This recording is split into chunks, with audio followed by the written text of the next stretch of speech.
अस्सलाम वालेकुम and welcome to my channel my bio corner. आज का जो हमारा टॉपिक है वो मसल कॉन्ट्रैक्शन के बारे में है। प्रीवियस वीडियो में हमने सारा जो था मसल का स्ट्रक्चर हमने देख लिया था, ठीक है। मसल बंडल, मसल फाइबर, सब कुछ हमने बहुत डिटेल से पढ़ लिया था। इसमें जो है अब हम बेसिकली ये डिस्कस करेंगे कि किस तरह मसल कॉन्ट्रैक्ट करते हैं, ठीक है। इनका कॉन्ट्रैक्शन मैकेनिज़्म क्या है, ठीक है। फिर रिलैक्सेशन किस तरह होती है। सो ये सब कुछ जो है हम डिस्कस करेंगे, ठीक है। अच्छा जी, सो वैसे तो मसल कॉन्ट्रैक्शन के बारे में हमारे पास जो हाइपोथेसिस हमें मिली थी या जो थ्योरी हमें मिली थी वो किन साइंटिस्ट की वजह से मिली थी। सो उनमें हमारे पास एक एच हग्सली शामिल थे और एक जो थे हमारे पास ए एफ हग्सली थे और उनके कुलीग्स। उन्होंने क्या किया था कि 1954 में हमने एक थ्योरी दी। उस थ्योरी का नाम क्या था? स्लाइडिंग फिलामेंट थ्योरी, ठीक है। उन्होंने कहा कि इस बेस पर जो है मसल की कॉन्ट्रैक्शन होती है, ठीक है। अब इस थ्योरी में क्या था? इस थ्योरी में ये था कि हमें तो पता है कि हमारे पास दो किस्म के फिलामेंट्स होते हैं, ठीक है। एक्टिन और दूसरे कौन से होते हैं? मायोसिन, ठीक है। तो उन्होंने क्या कहा, मायोसिन जो होते हैं ये हमारे पास थिक फिलामेंट्स होते हैं और जो एक्टिन होते हैं वो थिन फिलामेंट्स होते हैं। ये भी हमने प्रीवियस वीडियो में डिस्कस किया हुआ है, ठीक है। जिसको यहाँ समझ नहीं आ रही वो प्रीवियस वीडियो देखे, सो इंशाल्लाह उसको समझ आ जाएगी, ठीक है। अच्छा जी, तो हाँ, हम कहाँ पर थे कि एक्टिन जो है वो हमारे पास थिन फिलामेंट्स होते हैं, मायोसिन जो है वो थिक फिलामेंट्स होते हैं। सो स्लाइडिंग फिलामेंट थ्योरी में बेसिकली था क्या हमारे पास कि जो थिन फिलामेंट्स हैं यानी जो एक्टिन फिलामेंट्स हैं वो मायोसिन फिलामेंट्स के ऊपर स्लाइड करते हैं, ठीक है, स्लाइड करते हैं। सो इस तरह से जो है ये कॉन्ट्रैक्शन का मैकेनिज़्म हमारे पास होता है। और इस थ्योरी में एक ये भी बात थी कि ये एक दूसरे के ऊपर स्लाइड तो करते हैं लेकिन इनकी एक्चुअल लेंथ में कोई चेंजेस नहीं आती, ठीक है। यानी जितनी लेंथ के ये जो फिलामेंट्स हैं ये लेंथ उनकी उतनी ही रहती है, बस सिर्फ होता क्या है कि एक दूसरे के ऊपर ये स्लाइड कर लेते हैं, ठीक है। अच्छा जी, तो अब हम स्टार्ट करते हैं। स्टार्ट हम यहाँ से करते हैं कि देखिए हमारी बॉडी में कोई भी मैकेनिज़्म हो तो उसके लिए कोई ना कोई हमारे पास नर्व इम्पल्स चाहिए, कोई स्टिमुलस चाहिए, ठीक है। तो अगर हम देखें सबसे पहले कि ये अगर हमारे पास मेम्ब्रेन है, ठीक है, कौन सी मेम्ब्रेन है? सार्कोलीमा, जो मसल सेल की जो मेम्ब्रेन है कौन क्या है? सार्कोलीमा, ठीक है। हमें पता है कि ये सार्कोलीमा जो है ये अंदर की तरफ इनकी जो है क्या हुई होती है? फोल्डिंग हुई होती है, ठीक है। जगह जगह पर फोल्डिंग हुई होती है, इन्वेजिनेशन इनमें हुई होती है, ठीक है। जिसको हम क्या नाम दे देते हैं, यानी ये ट्यूब्स से बना लेते हैं जिनको हम ट्रांसवर्स या टी ट्यूब्यूल्स कहते हैं, ठीक है। फिर हमने ये भी पढ़ा था कि इनके एडजेसेंट साइड्स पर हमें सार्कोप्लाज्मिक रेटिकुलम देखने को मिलता है, ठीक है। इस तरह बहुत से ट्यूब्यूल्स प्रेजेंट होते हैं। तो सार्कोप्लाज्मिक रेटिकुलम भी हमें देखने को मिलता है। और इस सार्कोप्लाज्मिक रेटिकुलम का क्या काम है हमारे पास कि इसमें हमारे पास कैल्शियम की स्टोरेज होती है, ठीक है। बहुत सारा कैल्शियम जो इसने अपने अंदर स्टोर किया होता है। एक हमारे पास दूसरा एक लफ्ज़ था, क्या था? ट्राइड। वो ट्राइड क्या था कि एक टी ट्यूब्यूल और साथ में उसके एडजेसेंट दो सार्कोप्लाज्मिक रेटिकुलम के सिस्टर्नी। जब ये इकट्ठे होंगे तो इन तीन स्ट्रक्चर को हम क्या कहते हैं? ट्रायड। यानी एक ये टी ट्यूब्यूल और ये दो जो है हमारे पास सार्कोप्लाज्मिक रेटिकुलम, सेम इसी तरह की टी ट्यूब्यूल, यानी ये एक ट्रायड हो गया, ये पूरा एक ट्रायड हो गया। इस तरह बहुत से हमारे पास ट्रायड्स प्रेजेंट हैं, ठीक है। और इन सब को मिला के इस टी ट्यूब्यूल को सारे जो है हमारे पास मिला के इसको हम क्या कहते हैं? टी ट्यूब्यूल सिस्टम कहते हैं, ठीक है। अच्छा, तो ये तो हमारे पास था एक मसल का एक हमने ओवरव्यू देख लिया, ठीक है। अब हमारे पास है क्या कि एक इम्पल्स आएगी, ठीक है, मसल कॉन्ट्रैक्शन के लिए। अब वो इम्पल्स आएगी कहाँ से? ज़ाहिर बात है नर्व के ज़रिए आएगी। तो जो उसको कैरी करेगी वो कौन कौन सी नर्व होगी? मोटर नर्व, ठीक है। मोटर नर्व या मोटर न्यूरॉन वो क्या करेगी हमारे पास कि इस नर्व या इस न्यूरॉन का जो एक्सॉन है, हमें पता है कि एक एक्सॉन जो है दूसरे डेंड्राइट के साथ आपस में कनेक्शन में होता है, ठीक है। और जो है इस तरह जो है ये नर्व इम्पल्स वगैरह पास होते हैं। सो हमें पता है कि फॉर एग्जांपल ये एक्सॉन है, ठीक है, और ये इसकी एंड वाली जगह है, ठीक है, एक्सॉन की, जिसको हम क्या कहते हैं? Nerve ending. क्या कहते हैं? नर्व एंडिंग कहते हैं, ठीक है। अच्छा जी, अब है होता क्या है हमारे पास कि इस नर्व एंडिंग में हमारे पास माइटोकॉन्ड्रिया भी प्रेजेंट होते हैं और इस तरह गोल गोल से इसमें वेसिकल्स भी प्रेजेंट होते हैं। और इन वेसिकल्स में हमारे पास होता क्या है कि हमारे पास न्यूरो ट्रांसमीटर्स प्रेजेंट होते हैं।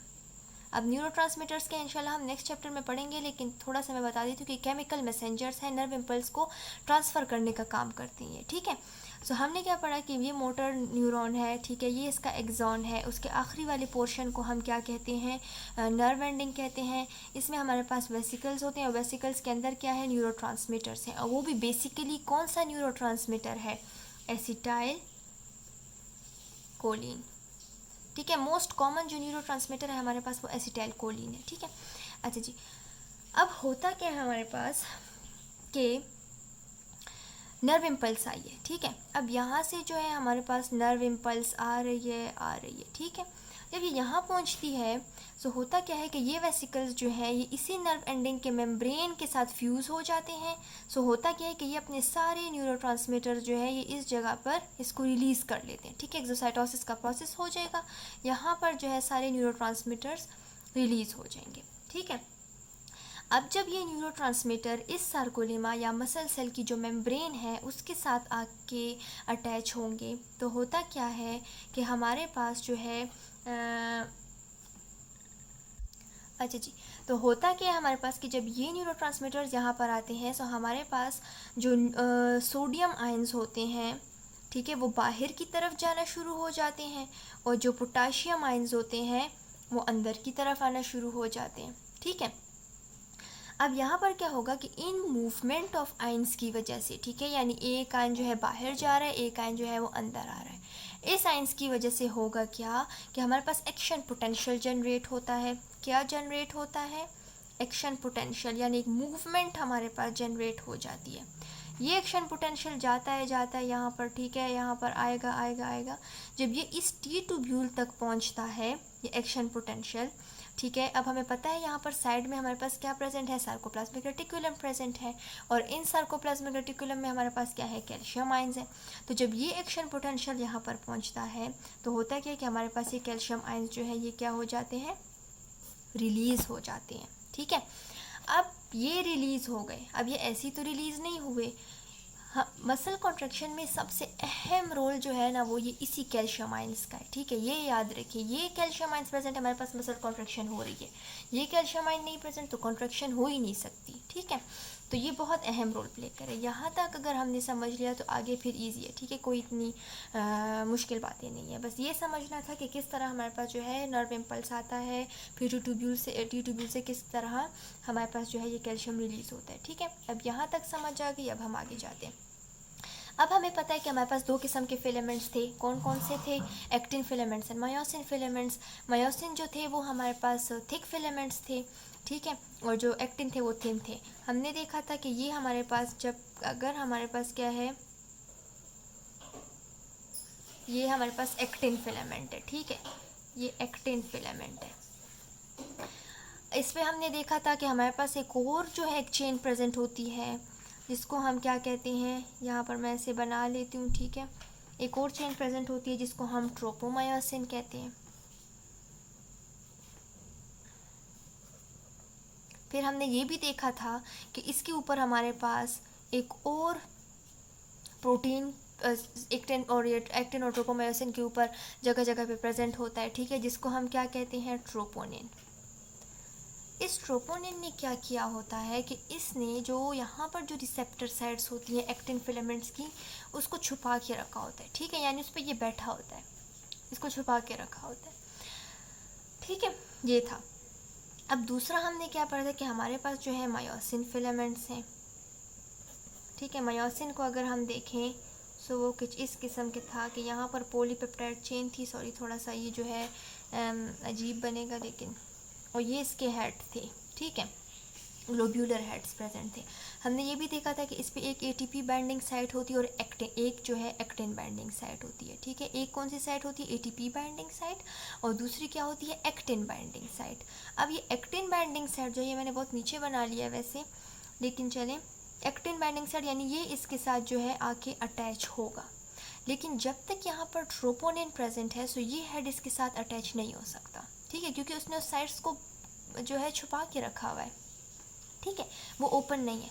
सो इस अटैचमेंट के लिए, ताकि कॉन्ट्रैक्शन हो सके, ये जो यहाँ पर कैल्शियम आयन रिलीज़ हुए थे, ये क्या करते हैं कि ये आते हैं और इस ट्रोपोनिन के साथ आके अटैच हो जाते हैं। ठीक है, हमें ये भी पता है कि ट्रोपोनिन जो है उसकी तीन कॉम्प्लेक्स से मिलकर ये बना है। ठीक है, एक जो हमारे पास कैल्शियम साइड के साथ बाइंड होता है, एक ट्रोपोमायोसिन के साथ, एक एक्टिन के साथ। ठीक है, ये सब कुछ जो है हमने प्रीवियस वीडियो में डिस्कस कर चुके हैं। ठीक है, अच्छा जी, तो अब होता क्या है हमारे पास कि जब ये कैल्शियम आयन आया, ये इस ट्रोपोनिन के साथ आके अटैच हो जाता है। सो होता क्या है कि ये ट्रोपोनिन जो है ये यहाँ से हट जाएगा। ठीक है, ये अपनी जगह जो है ये डिस्प्लेस कर लेते हैं। जब ये हटेगा तो होगा क्या कि ट्रोपोमायोसिन भी जो है बीच में से हट जाता है, वो भी अपनी जगह डिस्प्लेस कर लेते हैं। अब देखिए, ट्रोपोनिन भी हट गया, ये ट्रोपोमायोसिन भी हट गया। सो आखिर में क्या रह गया हमारे पास? एक्टिन रह गया, यानी उसकी जो साइड्स थी वो अब ओपन हो चुकी हैं। ठीक है, सो ये यहाँ जो मायोसिन का हेड है, ये जाके उस एक्टिन का जो साइड है उसके साथ क्या होगा? अटैच हो जाता है। ठीक है, डायग्राम बहुत बुरी बनी है लेकिन ठीक है। अब ये जब ये इसके साथ अटैच हो गया, सो होता क्या है कि ये इस तरह स्ट्रक्चर को पीछे की तरफ पुल करना स्टार्ट कर लेता है। ठीक है, सो बेसिकली यही हमारे पास जो है स्लाइडिंग फिलामेंट थ्योरी है कि क्या है हमारे पास कि जो थिन फिलामेंट है वो थिक फिलामेंट्स के साथ इसके ऊपर स्लाइड होता है। ठीक है, ये इस तरह जो है स्लाइड होता है, बिल्कुल सेंटर में आ जाता है। ठीक है,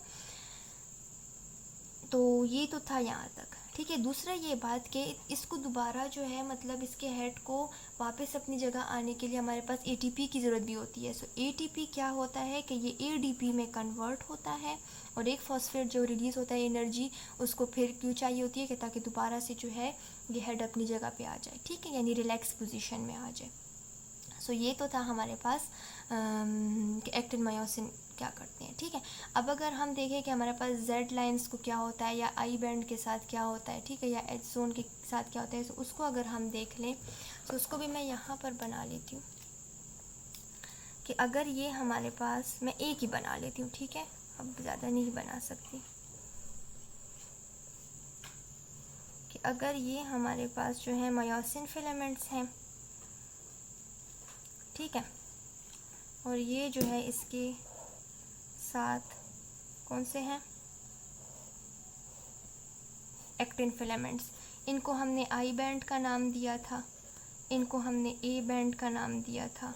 हमें पता है कि इसके जो बिल्कुल जो मायोसिन जो इसका रीजन होता है जहाँ पर कोई भी आई बैंड ब्लेंड नहीं होता, उसको हम एच जोन कहते हैं। ठीक है, पीछे वीडियो में हमने पढ़ा हुआ है, ये मैं बार बार कह रही हूँ। आई बैंड जो है उसको भी एक लाइन जो है बीच में से इंटरसेक्ट कर रही है, जिसको हम जेड लाइन कहते हैं। इसी तरह ए बैंड के बीच में भी हमारे पास एक लाइन गुजरती है जिसको हम एम लाइन कहते हैं। ठीक है, अब मसल कॉन्ट्रैक्ट हो रहा है, सो होता क्या है हमारे पास कि ये आई बैंड जो है ये शॉर्टन हो जाता है। ठीक है, ये जेड लाइन जो है ये भी आपस में जो है शॉर्टन हो जाती हैं, एक दूसरे के करीब आ जाती हैं। और ये एच जोन जो है बिल्कुल ये बीच वाला जो एरिया है जो बिल्कुल और बिल्कुल मायोसिन से बना हुआ है, ये क्या होती है तो बिल्कुल ही गायब हो जाती है। यानी आप देखें ना कि ये आपस में देखें एक दूसरे के साथ स्लाइड कर रही हैं। तो जब ये जगह छोटी होगी तो एच जोन तो बीच में से बिल्कुल गायब ही हो जाएगा। ठीक है, तो इस तरह कॉन्ट्रैक्ट हो गया। अब जब रिलैक्सेशन का मैकेनिज्म किस तरह होगा? रिलैक्सेशन ये होगा कि हमारे पास नर्व इम्पल्स जो है वो जब नर्व इम्पल्स नहीं आएगी, सो कैल्शियम आयंस भी जो है वो क्या करते हैं कि वापस चले जाएंगे। जब कैल्शियम आयन वापस जाएंगे तो ट्रोपोनिन अगेन हमारे पास यहाँ पे अटैच हो जाएगा, मायोसिन वापस अपनी जगह पे आ जाएगा। ठीक है, सब कुछ जो है नॉर्मल हालत में आ जाएगा। इस तरह जो है हमारे पास रिलैक्सेशन हो जाएगी। तो ये तो था सारा मैकेनिज़्म हमारे पास मसल कॉन्ट्रैक्शन के बारे में। ठीक है, आई होप आपको वीडियो समझ आ चुकी होगी और अच्छी भी लगी होगी। तो अगर आपको अच्छी लगी तो ज़रूर लाइक और सब्सक्राइब कीजिए वीडियो। Thank you.